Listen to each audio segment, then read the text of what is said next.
Sema kimeumana. Why are feminists always so angry? Feminism is not something that started today or the other day. Feminism this, feminism that, feminism is anti-men and all that. If you're not the one who's murdering women, why are you annoyed when women are speaking out against that and there's a protest on feminicide? Are you very uncomfortable now that we have something for women? I can look beautiful and still talk. This is not actually a gender war. Same way you feel like you have a purpose in this life to achieve, we also all have purposes to achieve. A woman is a human being who breathes, can make decisions, can do whatever she wants to do with her life, with her body. Mind your business and allow people to be.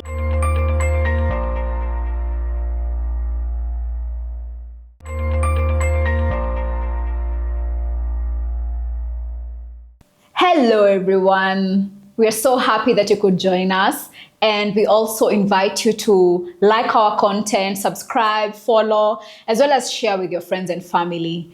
Welcome to yet another episode of the Journey and Fields podcast. My name is Stella. And my name is Mwende.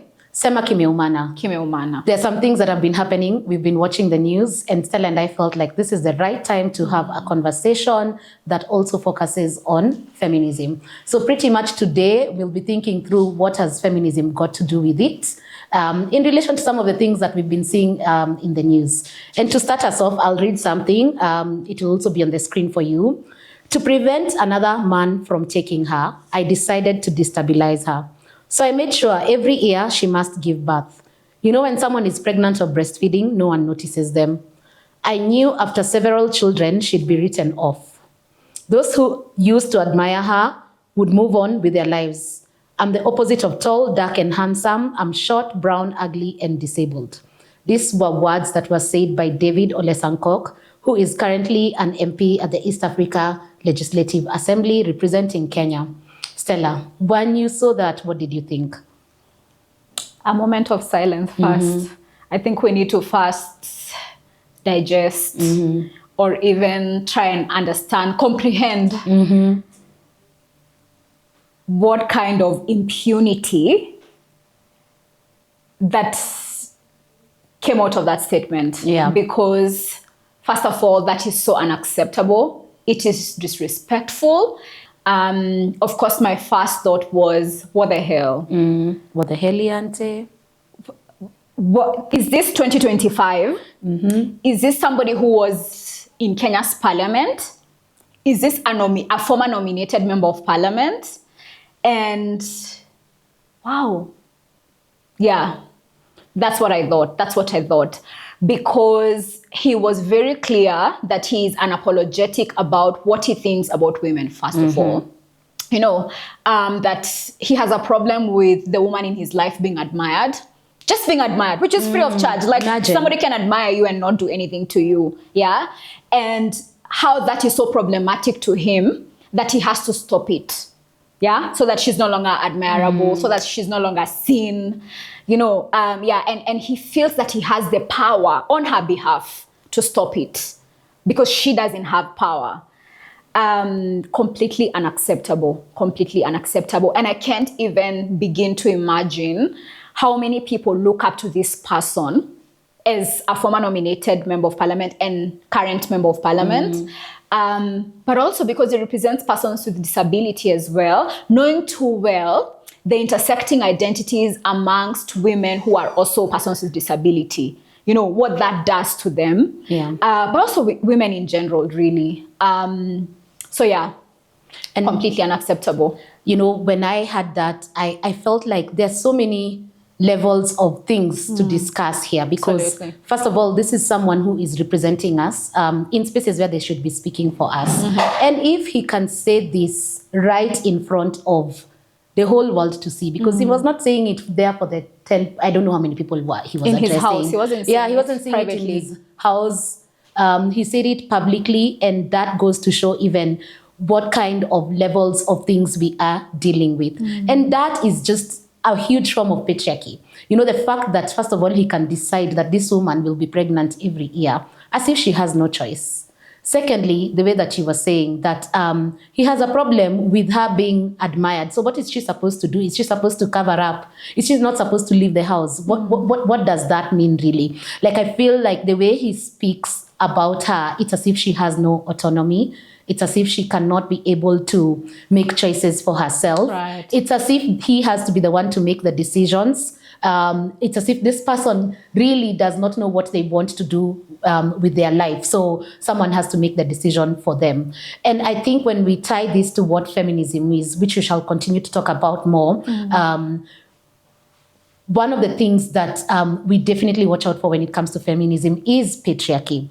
And feminism is not something that started today or the other day. Yeah. Feminism started because of such things. It started because we were not having equality, neither were we having equity in terms of how we were accessing our rights. It started because at some point there was a chunk of the population that was disadvantaged because they could not be able to just do the things that they want to do. There were so many things that were limiting them. And it also started because in some ways there are some unique needs that are unique to different people in society. Right. And for them to be able to experience all their rights, something has to be done so that they're also able to get to the level where they can experience rights with everyone. And Stella, just as we continue talking about feminism, what are some of the things that come to mind for you when we think about what feminism is? So the first thing that I always say when it comes to feminism is women's emancipation, women's liberation, liberation from impunity, first of all, liberation from oppressive decisions and oppressive systems that fail to acknowledge that a woman is a human being who breathes, can make decisions, can do whatever she wants to do with her life, with her body, and with her existence. And so I know there's been a lot of debate about, feminism this, feminism that, feminism is anti-men and all that. For me, bottom line, and my kind of feminism is setting women free. Yeah. Women's freedom. Freedom to speak, freedom to be opinionated, freedom to do whatever you want to do with your body. And that means, like, in terms of contraception, taking up contraceptive options that you want as a woman, not somebody deciding for you, or even somebody deciding that you can't be on contraception, because I do know that there are religious institutions that actually dictate that women should not be on contraception, and to which I say that is anti-feminist. So women's liberation, number one, that you can do whatever you want to do with your hair, with your body, with your education, with your life, including whether you want to ever be a mother or not, including whether you want to be in the institution of marriage or not, whether you want to leave it or not. Bottom line, that you're free to do what you want, that you exist to live out life to your fullest potential, and you don't exist just to be seen and not heard. Yeah. And one of the things that I keep thinking about is when people say feminism is all about women, what about the men? What about the boys? What about, there's so many things that come up. But for me, I say feminism was very important, because if it did not happen, there would have been no equity. Right. And I think people forget that we were in an era where women were not speaking up. This was not even long ago. Stella, we used to go and do trainings, and you go to a community and the men are the ones who are sitting. The women are either not in the meeting because of different things, or even if they're in the meeting, they are not speaking, or they're sitting at the back. It's a cultural issue. Yes. However, what that culture is doing is that it's inhibiting this woman from exercising their freedom of expression, all those things which are rights for us in the Constitution. So then when we look at the debate of men versus women, boys versus girls, when it comes to feminism, the reality is women and girls are still not experiencing and living their true lives to their full entirety. They are always judged, and some of the things that oppress them are things like patriarchy. We have some cultural and tradition norms that oppress them, and those are the things that make them not experience some of these rights. So to me, I don't see it as a men versus women type of debate. I see it more as what does this group of people need so that then they can experience right XYZ. Yeah. We were talking about education earlier on. We came from a point where people did not believe that girls should be going to school, right? Yeah. In fact, we came from a point where, and I know that there's still some people who believe this to date. Yeah. That, you know what, I'm having girls so that then I'll be rich because they'll all be married off. The prestige in having girls is that they will go and get married into good families, prestigious families. All while that is happening, someone will not prioritize taking a girl to school. They will prioritize a boy going to school because, the boy will go work, get money, come and support the family. And then the girl will support the family by going to get married. Right. And these are things that have been happening in this life. They are realities. Right now, that is also still a reality for a girl somewhere in Kenya. Yeah. So then, when we go back to the debate of men versus women, in the context of that, shouldn't we do something to make sure that this girl goes to school? And that's where equity comes in, because we have equality. And equality means Stella gets a sweet, I get a sweet. Yeah. But then, equity would mean, okay, maybe Mwende doesn't have teeth to chew some gum, for example. So I'm not going to give her gum. I'll give her a piece of chocolate because she can suck on it. Yeah, and Stella gets maybe the gum. Yeah. So then we are not getting the same thing. However, the intent and all purposes of it remains the same. And I think equity has been very important. And I feel like sometimes people see measures to achieve equity as favoritism. So people will be like, oh, so why should we lower the pass mark for girls? Yeah, Yet, but then you don't realize that some of these girls do not go to school for a number of days in a month because they're on their period and they do not have the necessary products that they need. Or the school doesn't have water, or whatever other reasons. So then for me, I don't normally look at it as like it's a battle against the genders or rather between the genders or whatever. I look at it as making sure that everybody is able to enjoy their rights. We also saw instances where women were not voting. In fact, back in the days, even women never used to have IDs. So some form of action needed to happen for them to have those IDs. Would you say that they were being favored in that context? I think for me, because people are seeing that women are becoming more empowered, they have the ability to choose, they have the ability to say no.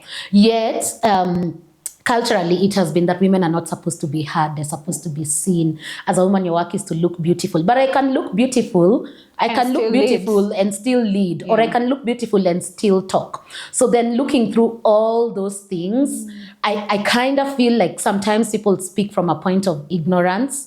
And I really try to meet people halfway because I recognize that some people may just not know you. You might be living a life that is privileged. You could be a boy, and honestly, all the women that you've grown up with or you've been surrounded by have had access. Or maybe they've never told you the kind of challenges that they sort of go through. So I don't see it as a war. I see it as ultimately it's very individualized in the sense that everybody is happy. And sometimes it will be a war because the nature of the kind of problem, such a wicked problem that we have, is that you're upsetting the status quo. Like you're moving people who have been comfortable, who have enjoyed this privilege of being. I mean, the whole essence or the whole point of patriarchy is the dominance of things and people. So mostly the dominance of men, dominance of men in leadership, dominance of men in politics, dominance of men's abilities to do things and inabilities not to do things. That's why women have to do it for them. So everything really revolves around men. And then in comes this political ideology called feminism that says, no, actually, enough is enough. Women too, we have our rights, we have our brains, we can think, we have our bodies, and so we can make decisions about our bodies. Of course, that will definitely upset people. Of course, it will upset a system. And so, there always has to be war. And somebody once said, why are feminists always so angry? And another responded, how can you fight such a hard war smiling? We can get to the battlefield smiling, knowing that we are actually coming to tackle people who are full of weapons, full of high self-esteem or low self-esteem actually, that they can't stand our existence. And so where's the part to laugh, really? By the way, it's not a laughing matter. We are fighting. It's not a laughing matter when a whole member of parliament talks about reproductive coercion, like Sankok did. Should we respond laughing? Should we respond saying that, oh, actually, it's not supposed to be like that, and give him like a soft fight? No. It has to take energy, and the kind of emotion that comes with that is not a happy emotion. It's anger, it's madness, and we have to make peace with the fact that, it's not a laughing matter, and we have to talk about things the way we want to talk about them. Yeah, and considering the fact that he comes from a very, very patriarchal society, like a society that still practices FGM, female genital mutilation, for those who might not know what that is. A society that still practices child marriage. When you look at all those abuses that are happening, what message is that sending? And the wrong message. You think about the amount of work that has gone into safeguarding the rights of girls that is going to be undone just by that one statement. Because imagine somebody is gonna say, so ulisikia hata Sankoka alisema, where's that? Nini. And the economic injustice that comes with this kind of coercion is just insane, because he's made it very clear that he does not want this woman to be seen. He wants to actually suppress and contain her and tame her, which is what patriarchy does. The patriarchal oppressive things and practices like female genital mutilation, it's really to tame a woman, tame her sexual drive. So he wants to suppress her and tame her. And so that means that she is exposed to more economic injustice. Like if she says something, if she says anything to oppose what he says, it is likely that she's going to be dealt with. Perhaps there'll be punitive measures in terms of her economic support to her. Yet she's the one in charge of children. She's the one taking care of these kids. It definitely comes with all sorts of oppression that you don't want to even imagine about a woman. So, we push back against these kinds of utterances and pronouncements from a whole member of parliament who's been nominated before. And we actually want to also remind our sisters that you have control over your body. And it does take courage to actually push back and say, no, I have it in me to say whether I want this or not. However, we also are cognizant of the fact that not everybody has that privilege. Because, I mean, if you find yourself in such a situation, it will take a lot to get out of it. And that's why people rally around each other. That's why there's the whole movement, because sometimes someone cannot speak for themselves. And you know, I always keep hearing this debate of like, are women becoming too over-empowered? Also, what about the boy child? And sometimes I have very radical thoughts. Me, by there I say, I don't know what it means to be a boy. Honestly, I've not even grown up with boys. So now I can't speak for them. I can empathize, and I can also be able to speak in the sense that when I see an injustice happening to them, I know I can speak out for them. However, when you look at the way women rally around each other, and this is even from the traditional perspective, when you give birth, you're not alone. Women from the community come, they take turns, they make sure, that you're okay. Some are midwives, the kind of support that women rally around each other. Sometimes we do that for each other because we understand each other's experience. And honestly, sometimes I get very radical when someone asks me, and especially if it's someone that I know you're capable, you understand what's happening, and then you come and ask me, what about the boys? And I'm like, what have you done for the boys? You yourself, you're coming to ask me, you are the man here in this context. What have you done? And again, it comes back to the issue of this girls' empowerment, girls' participation. Upsets the patriarchy. It upsets the status quo. Like I've also asked my male friends, mind your business. You have a problem with me going to a girls' school to mentor, but you don't have a problem with the fact that you cannot mobilize your friends, come together, go to a boys' school and go talk to boys. What's the problem? I can also go talk to the boys. However, there's a huge chunk of experiences that boys have that I cannot relate to. First of all, because of our biological differences. Let's even start from there. Secondly, because of these traditional societal and cultural norms that sometimes we experience things better. And it's not my fault, unfortunately. I can only do the best, and I can only do the best with what I have. And I think for me, the only place that I can support when people say, but although, to be honest, there's different types of feminism. And me, I feel like I have very different approaches. There are approaches where I can be a bit more liberal because maybe I can understand whatever context it is. There are times where you just have to be radical. And let me give you an example. When it comes to the femicide situation, in fact, I really want to read some of these statistics when it comes to femicide because some of the things that have been reported in the papers is that between January and March this year, there were over 129 femicide deaths. For the full for the full year 2024, there were around 581 reported femicide cases, which is apparently the highest annual figure recorded in Kenya. And the reason why that figure is high, yes, of course, femicide is happening, but also we're in the world of information. People will go on social media and be like, my boyfriend beat me up. I mean, and so on and so forth. Yeah. Or women are killed and the stories are being told more and more out there. So when it comes to femicide, there's no liberal approach there, because it's that if you're the one who's killing someone, you have to get caught and you have to be arrested. Yeah. Like, because for me, there is no act that can justify murdering someone. And let me tell you, I don't know whether you people watch shows like Silent Shadows. Silent Shadows is on YouTube. Yes, it's really like a true crime. That one we shall talk about in another episode. But Silent Shadows, or even like Murder Mysteries, just look at the number of women that are killed. And let me tell you, for every 10 episodes where, let's say, a woman or a girl has been murdered, when you hear some of the reasons, you're like, so that's like whatever that action was equates, like for you feel like it's justified to kill someone. It actually stems from jealousy, patriarchal norms, yes, that you can't take no for an answer. Yeah, that you're like, wow, this woman is saying no to me, or she's dating someone else. It still goes back to rejection. You can't handle rejection. You can't handle a no. So because of that, you think that her existence ends with you. Yeah. It stops with you, with the fact that she has said no to you. So she does not need to exist. And because of that, you feel like you need to kill her. It's just crazy. It does, like, to me, it honestly does not make sense that such things can amount to taking away someone's life and someone feels very justified. And then you go in there and see people making comments that justify such things. And to be honest, we know that it's not everyone. However, at some point, we just have to deal with it, because we have to change people's mindsets. We have, like, there's a lot of work that needs to happen. So there's no time to be like, let's deal with one person, let's deal with person X. The message has to go out to everybody. If you're not the one who's murdering women, why are you annoyed when women are speaking out against that and there's a protest on feminicide? Why are you annoyed if you're not the one who's murdering people? Exactly. Honestly. Yeah. Honestly, like, what's so annoying about that? Or is it that it's so annoying that women are being loud about something? Or is it that you support that they actually should be killed and punished? Let me tell you how insane it is, how much people actually sort of silently support femicide in Kenya.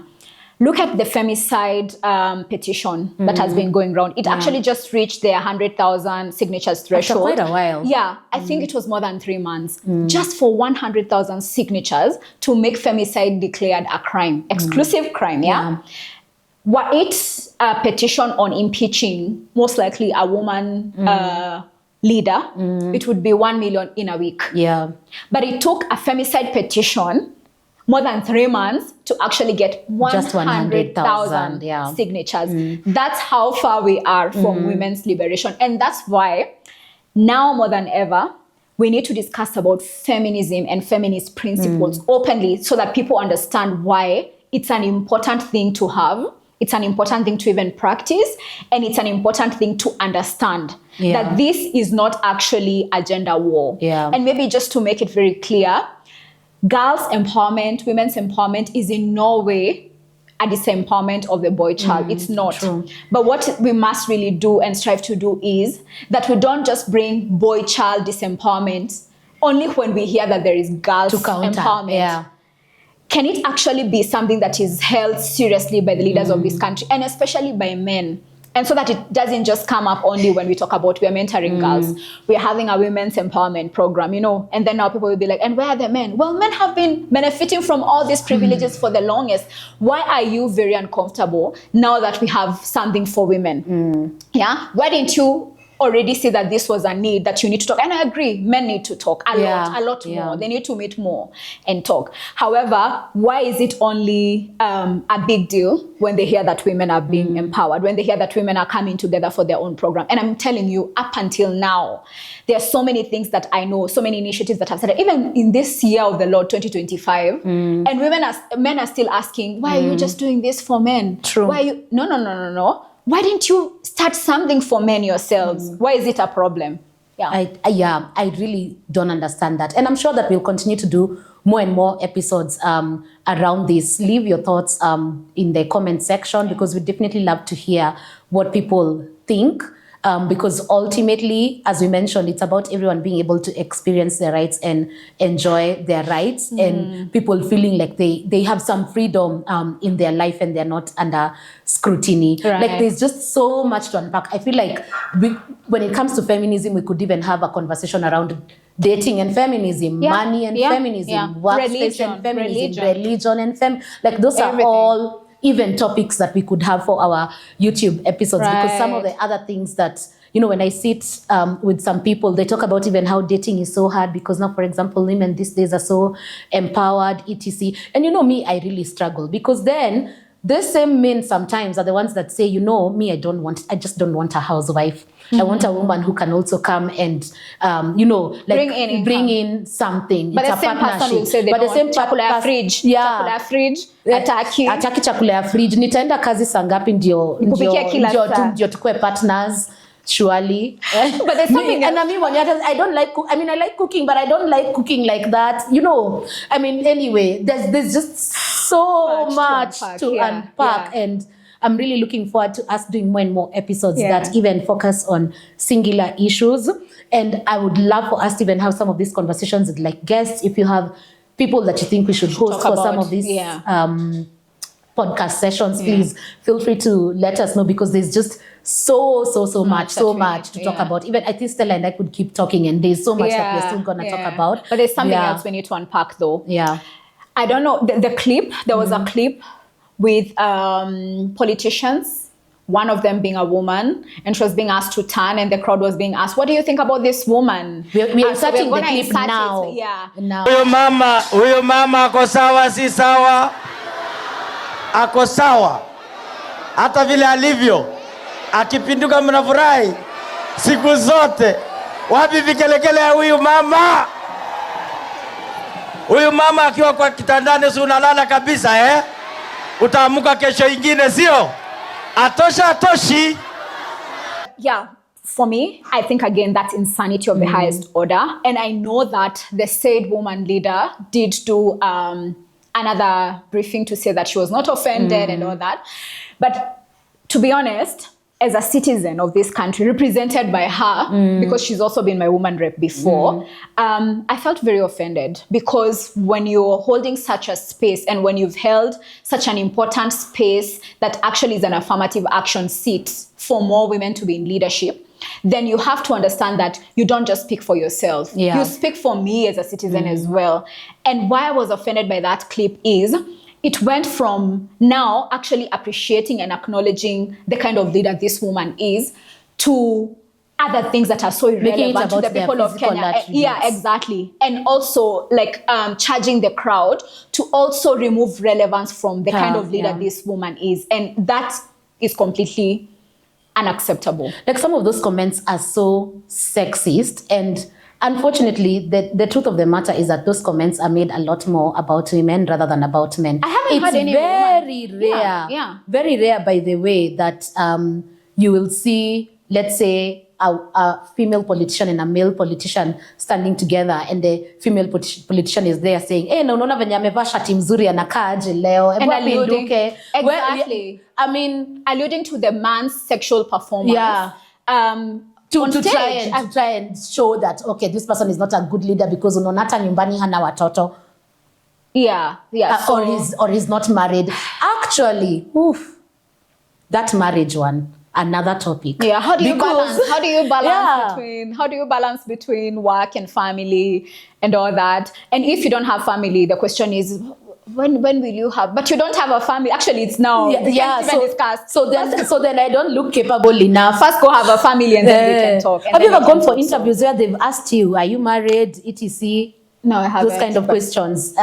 Me, the one and only interview where I was asked that kind of question, I left telling myself I really would not work there, because to me I didn't understand why it was relevant in that context. If you're looking at my CV and you're looking at my skills, and the job does not involve, let's say, even for example, physical labor, because sometimes that's where they try and say men are genetically stronger. But is it though? Anyway, that's a story for another conversation. But that's a story for another day. But like for me, some of these things, reducing women to just actually their biological, the things that are unique to them biologically, like to me, it just doesn't make sense. Right. And not every woman is on this earth to have a child, honestly. Like, same way you feel like you have a purpose in this life to achieve, we also all have purposes to achieve. So I kind of feel like if we were in a world where people just let each other be, even maybe feminism would not have needed to be a thing, like from where it started from. Because feminism, as we mentioned, didn't start, this is something that was there even in the 1900s. Yeah. And it was there because it was needed, because if women did not speak up and say enough is enough, even maybe as of today, Stella and I would not be here, because we might not have gone to school. You never know. So it's just thinking through, allow people to be. Like, if someone has not offended you, please mind your business and let people be. Like, it's not your business if it's not offending you, if no one is harming you. Just stay away and keep your opinion to yourself. Yeah, there is something that maybe we can answer as we wrap up. Is feminism an anti-men agenda? No. Why is that? Because to me, bottom line, the way I see feminism is that it's making sure that women are able to experience their rights accordingly. Right. So then, unfortunately, the biggest oppressors of women have been men. And for some of these things to stop, someone has to say, you have to stop XYZ. And it's because we've been really cultured in a specific way, and it's not easy that these things stop. It's not like it's not a light bulb switch that oppression will end. Right. So unfortunately, people have tried to be nice. People try and talk. People try and say, this is what we need as women. Nobody listens. Nobody does anything. So at some point, we have to take action. If it needs us to go to the streets, we'll go to the streets so that you listen. We will go to the streets so that girls are not raped. Or girls are going to school. We will go to the streets so that girls are able to, grow and access opportunities, be leaders, change Kenya, change the world. We will go to the streets. We will do whatever needs to be done. And unfortunately, sometimes men see it as an anti-male agenda, but the truth of the matter is that the bulk of the oppression has been coming from men. So then, are we going to blame this wall and it's a man that killed somebody? Or are you going to say, or let's say even when in instances of gender-based violence and domestic violence and physical assault, for example, when a man hits a woman, are you going to say that it is your hand that went towards this person's cheek? You remember that reference, rather than your brain telling you to hit this person? Like, that's the thing. And I think when people start detaching themselves and seeing the problem as a problem rather than an attack on individuals, we will definitely get closer to even maybe one day us not having to talk about feminism, because everybody is happy. We are all happy. We are coexisting. We love each other. Men are not enemies. Women are not enemies. Nobody is over-empowered. Everybody is empowered in the way that they're supposed to be empowered.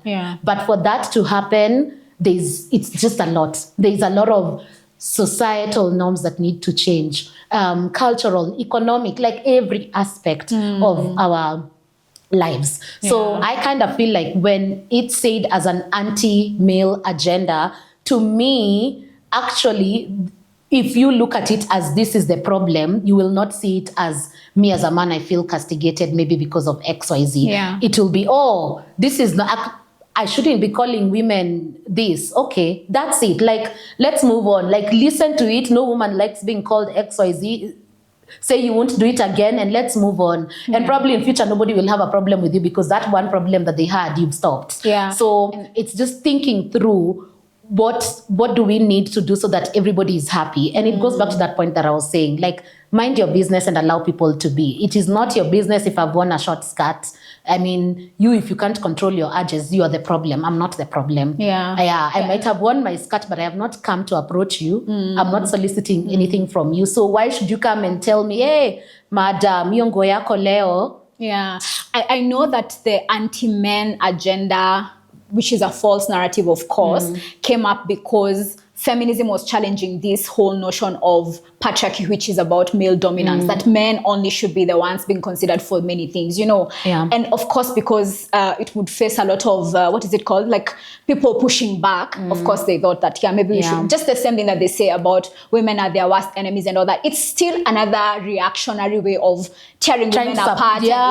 So no, I mean, if you support women's liberation, if you support women's freedom, then women have no problem with you, then feminists have no problem with you. But if you violate women, then of course we have a problem with you. Then of course we need to have a conversation about you being totally a problem to the movement, and we have a lot to talk about feminism. We can finish today, including some of the challenges that we see in feminist movements as well, and even feminist tendencies, because I have always battled the idea of you're feminist, but you have no care in your life. Like, why is the aspect of care? Because if we are then fighting against this patriarchal system, this capitalist system, then we need to approach it with care. First, care for ourselves and our bodies. We can't approach it with the speed that capitalism has always approached things at, you know, But we wish to end there. And say that, we would love to hear your thoughts about feminism as well.